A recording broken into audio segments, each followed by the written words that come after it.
Hello friends, मैं हूं doctor Shivani Shah, Radha hospital and Candor IVF centre Surat से, practising gynaecologist and infertility specialist. Corona के इस पैंडेमिक में एक्चुअली एक ही चीज़ अभी जो दिखाई दे रही है वो है अनसर्टेनिटी, अनिश्चितता। ना हम जानते हैं as a medical field professionals कि ये और कितना आगे बढ़ेगा, कौन कौन सी नई स्ट्रेन्स आ सकती है, ये पैंडेमिक कितना लंबा चलेगा, क्या इसका कोई परमानेंट सॉल्यूशन है या नहीं।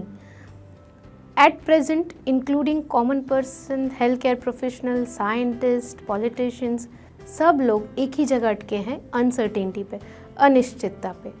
बट एज अ ह्यूमन हम लोग हमेशा इस पैंडेमिक को या ऐसी किसी भी सिचुएशन को फाइट करने के लिए तैयार रहते हैं। उस नज़रिए से साइंटिस्ट्स ने, लेबोरेटरीज़ ने वैक्सीन का निर्माण किया है और ये वैक्सीन बहुत सारी अलग अलग कंपनियां बना रही हैं, बहुत सारी अलग अलग कंपनीज़ अपनी लेबोरेटरीज़ में डेवलप कर रही हैं। अलग अलग कंट्री में अलग अलग स्ट्रेन के हिसाब से ये वैक्सीन लोगों को दी जाती है। इस वीडियो में मैं ख़ास तौर पे बात करना चाहूँगी कि जो हमारी सगर्भा महिलाएं हैं, जो प्रेग्नेंट लेडीज़ है, एक्सपेक्टिंग मदर्स है, या फिर जो प्रेगनेंसी प्लान कर रहे हैं, ऐसे लोगों में जो ये क्वेश्चन अभी आ रहा है कि क्या हमें वैक्सीन लेनी चाहिए या नहीं लेनी चाहिए, क्या हमें वैक्सीन लेके प्रोटेक्टेड फील करना चाहिए या फिर हमें प्रेगनेंसी रख के वैक्सीन को भूल जाना चाहिए। तो इन क्वेश्चंस पे आज मैं बात करूँगी। सबसे पहली चीज़ मैं आपको समझाना चाहूँगी कि वैक्सीन का मतलब ये नहीं है, स्पेशली कोविड में, कि आपको कोविड नहीं होगा।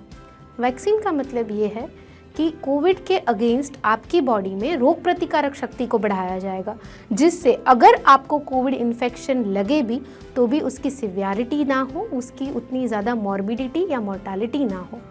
सो वैक्सीन का मतलब ये नहीं है जो अभी आजकल आम जनता समझ रही है और बोल रही है कि वैक्सीन बिल्कुल काम नहीं करती है, वैक्सीन लिए हुए लोगों को भी कोविड हो रहा है, पर उनको जो कोविड होता है वो जल्दी से कंट्रोल में आ रहा है, उनकी मॉर्बिडिटी कम है। तो वैक्सीन कहीं ना कहीं आपकी बॉडी में काम ज़रूर कर रही है। अब हम फोकस करेंगे प्रेग्नेंट लेडीज़ पे। तो ये कुछ क्वेश्चंस हैं जो मेरी क्लिनिक में मैं अक्सर सुनती हूँ। अक्सर लोग मुझे फ़ोन कर करके पूछते हैं। सबसे पहली चीज़ कि क्या प्रेगनेंसी में वैक्सीन लेनी चाहिए, और अगर लेनी चाहिए तो कौन से त्रैमासिक में ले, पहले ट्राइमेस्टर में ले, सेकेंड ट्राइमेस्टर में ले या थर्ड ट्राइमेस्टर में ले। मेरी डिलीवरी हो गई है, मैं फीडिंग करा रही हूँ, तो क्या लैक्टेशन में, स्तनपान दरमियान मैं क्या ले सकती हूँ वैक्सीन।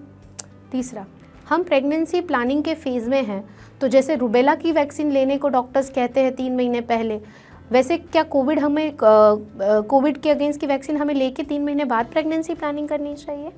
और चौथा, मैंने वैक्सीन ले ली है और मुझे पता भी नहीं था कि मैं प्रेग्नेंट हूँ, तो अब मैं क्या करूँ। तो ऐसे क्वेश्चंस पे आज हम फोकस करेंगे। सबसे पहली चीज़, जो वैक्सीन्स है वो अलग अलग टाइप से बन रही है, बिकॉज मैंने बताया कि ये अनसर्टेन है, अनिश्चितता है कोविड से जुड़ी। तो हर डॉक्टर, हर साइंटिस्ट अपने हिसाब से वैक्सीन का बेस्ट मॉडल लाने की कोशिश कर रहे हैं। जैसे इंडिया में अभी 2 वैक्सीन्स है, कोविशील्ड एंड कोवैक्स। कोविशील्ड जो है वो होती है एटेन्यूएटेड वैक्सीन, जो वायरल वेक्टर वैक्सीन है, यानी कोरोना के जो एलिमेंट्स है, जो प्रोटीन्स है, जो जीन कवर्स है, जो मेम्ब्रेन्स है, जो अपनी बॉडी में रोग प्रतिकारक शक्ति को एलिसिट करती है, जो इम्यूनिटी रिस्पॉन्स को बढ़ाती है, वैसे टुकड़ों को लेके एक वीक किए हुए वायरस में डाल के बॉडी में इंजेक्ट करना, ताकि कोरोना का इन्फेक्शन बॉडी में ना लगे, पर अगर कोरोना से बॉडी एक्सपोज हो रहा है तो वो इम्यूनिटी, एंटीबॉडीज़ उसके अगेंस्ट क्रिएट करे। तो ये वैक्सीन है कोविशील्ड, जो इंडिया में दिसंबर से अप्रूव की गई है और लोगों को दी जा रही है 2 डोजेस में। दूसरी वैक्सीन है कोवैक्स। अब ये जो वैक्सीन है, ये वैक्सीन अटेन्यूएटेड वायरस वैक्सीन है, यानी वायरस उसका अंदर कोरोना का ही है पर मार दिया गया है, वो डेड वायरस वैक्सीन है। तो वो भी आपकी बॉडी में इम्यून रिस्पॉन्स एलिसिट करेगा पर बॉडी में कोरोना का रोग नहीं देगा। अभी रिसेंटली जो रशियन वैक्सीन है, जिसे स्पुतनिक 5 वैक्सीन कहा जाता है या V vaccine, Sputnik V vaccine, वो अभी लॉन्च करने जा रहे हैं इंडिया में। वो भी एक वायरल वेक्टर वैक्सीन है। अभी जो कोविशील्ड वैक्सीन है वो एक्चुअली ऑक्सफोर्ड की एस्ट्राजेनेका की बनाई हुई वैक्सीन है, जो एट प्रेजेंट इंडिया में सीरम इंस्टीट्यूट ऑफ इंडिया बना रही है। जो कोवैक्स वैक्सीन है वो भारत बायोटेक लिमिटेड बना रही है, जो मैंने बताया कि attenuated weak dead virus vaccine है। जो रशिया से इंपोर्ट की जा रही है वैक्सीन स्पुतनिक 5, वो भी एक वायरल वेक्टर वैक्सीन है। उसमें भी वीक किए हुए दूसरे वायरस के अंदर कोरोना के एलिमेंट्स डाल के वो वैक्सीन दी जा रही है। फॉरेन कंट्रीज़ में जैसे यूएसए, कनाडा, सब जगह पे फाइज़र कंपनी की जो mRNA वैक्सीन है, यानी उसमें ना कोई वायरस वेक्टर है ना कोई कोरोना का वो है वायरस, बट कोरोना के कुछ पार्ट्स है जो आरएनए है, जो रंग सूत्र है उसका, उससे मॉडिफाई करके बनाई जा रही है फाइज़र कंपनी द्वारा। वैसे ही मॉडर्ना वैक्सीन है जो mRNA वैक्सीन है। दूसरी जॉनसन्स एंड जॉनसन्स की again viral vector single dose vaccine है जेनसन नाम से, वो भी अभी इंडिया में नहीं आई है। ये सब यूएसए में, कनाडा में चल रही है वैक्सीन्स। जैसे मैंने बताया अलग अलग कंट्रीज़ ऐसी वैक्सीन्स प्रोड्यूस कर रखी है, अपने लोगों में ट्रायल्स ले रही है। अभी आपको ये समझना है कि अगर आप प्रेग्नेंट हो तो आप कैसी वैक्सीन्स नहीं ले सकते हो। जो लाइव वायरस वैक्सीन है, जो वायरस लाइव है, जो आपकी बॉडी में जाके मल्टीप्लाई होते हैं, आपकी बॉडी में जाके रेप्लिकेट होना शुरू होते हैं, वैसी वैक्सीन्स आप प्रेगनेंसी में नहीं ले सकते। और कोरोना से जुड़ी सारी वैक्सीन्स एटेन्यूएटेड है या दूसरे वायरल वेक्टर वाली वैक्सीन है या mRNA वैक्सीन है। यानी कहा जा सकता है कि प्रेगनेंसी में बिल्कुल नहीं लेना, ऐसा इस वैक्सीन के साथ नहीं किया जा सकता। जो WHO गाइडलाइंस है उसके हिसाब से ऐसी प्रेग्नेंट महिलाएं जो कोविड इन्फेक्शन से प्रोन है, यानी health care professionals, health care workers, या ऐसी महिलाएं जिनको दूसरी कोमॉर्बिडिटीज़ है, या किडनी का डिसीज़ है, हाइपरटेंशन है, डायबिटीज़ है, जिनको इंटरनल ऑर्गन्स की कोई बीमारी है, कि जिनको अगर कोविड इन्फेक्शन हो तो शायद उनकी मॉर्बिडिटी रेट इंक्रीज़ हो सकती है, ऐसे लोग वैक्सीन का डोज अपने हेल्थ केयर प्रोफेशनल से पूछ के ले सकते हैं। सेकेंड थिंग, क्या ये वैक्सीन्स लैक्टेशन में ली जा सकती है? आप ब्रेस्ट फीडिंग करा रहे तब ली जा सकती है। देखिए, प्रेगनेंसी में और लैक्टेशन में अभी ये वैक्सीन WHO रिकमेंडेड नहीं है। सिर्फ वो लोग की जो हाईएस्ट रिस्क पे है कोविड से एक्सपोज होने के लिए, वही अपने हेल्थ केयर प्रोफेशनल से कंसल्ट करके ले सकते हैं, क्योंकि हमारे पास अभी ऑल ओवर वर्ल्ड में, सिर्फ इंडिया में नहीं, ऑल ओवर वर्ल्ड में प्रेगनेंसी एंड लैक्टेशन में इसका डेटा बिल्कुल अवेलेबल नहीं है।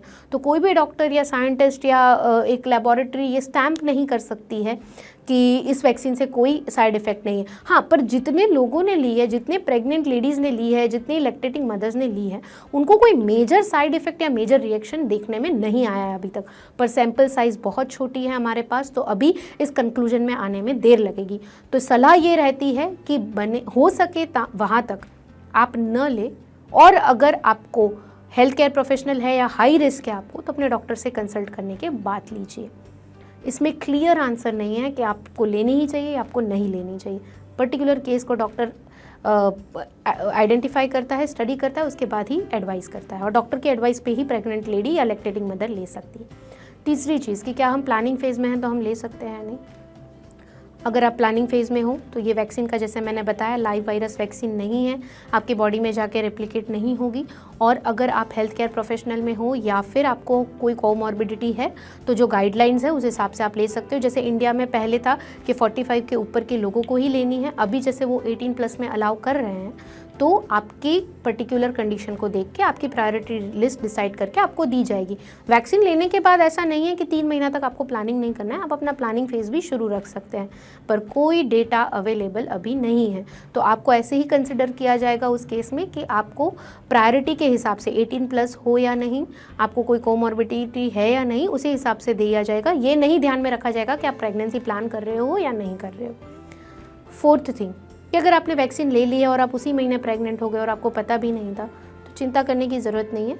फर्स्ट डोज लिया है तो सेकंड डोज अपने हेल्थ केयर प्रोफेशनल को पूछिए, वो शायद आपको अवॉइड करने को कहेंगे तो अवॉइड करिए, और ख़ुद का ध्यान रखिए, सैनिटाइज रखिए अपने आप को, हो सके उतना आइसोलेटेड रहिए, बाहर घूमने जाने या बाहर की चीज़ें खाना, इन सब चीज़ों को अवॉइड करिए। जो लाइफस्टाइल चेंजेस आपको करने पड़ेंगे वो करिए। आपने वैक्सीन ले ली है और 2 डोज आपके कंप्लीट हो गए और आप प्रेग्नेंट हो, तो सेम उसमें भी चिंता करने की ज़रूरत नहीं। एक बार सिर्फ अपने हेल्थ केयर प्रोफेशनल को जाके दिखाइए, अपने गायनेकोलॉजिस्ट को दिखाइए। अगर आपकी प्रेगनेंसी हेल्दी है तो उसको नॉर्मल प्रेगनेंसी कंसिडर करके हम आगे कंटिन्यू करेंगे। एट प्रेजेंट ना इंडिया में, ना वर्ल्ड लेवल पे, ना WHO के पास प्रेगनेंसी और लैक्टेशन को लेके डेटा है। तो अभी तो कंक्लूजन देना बहुत मुश्किल होता है, पर जैसा मैंने बताया आपकी प्रायोरिटी देखी जाएगी, आपको और कोई कोमॉर्बिडिटीज़ है या नहीं देखी जाएगी, आपकी एज देखी जाएगी और उसके बाद ही ये वैक्सीन आपको देने का डिसीजन लिया जाएगा। एट प्रेजेंट गाइडलाइंस रिकमेंड नहीं करती है, तो हम डॉक्टर्स अभी प्रेग्नेंट लेडीज़ या लैक्टेटिंग लेडीज़ को लेने के लिए इस अभी फ़िलहाल के स्टेज पे मना कर रहे हैं।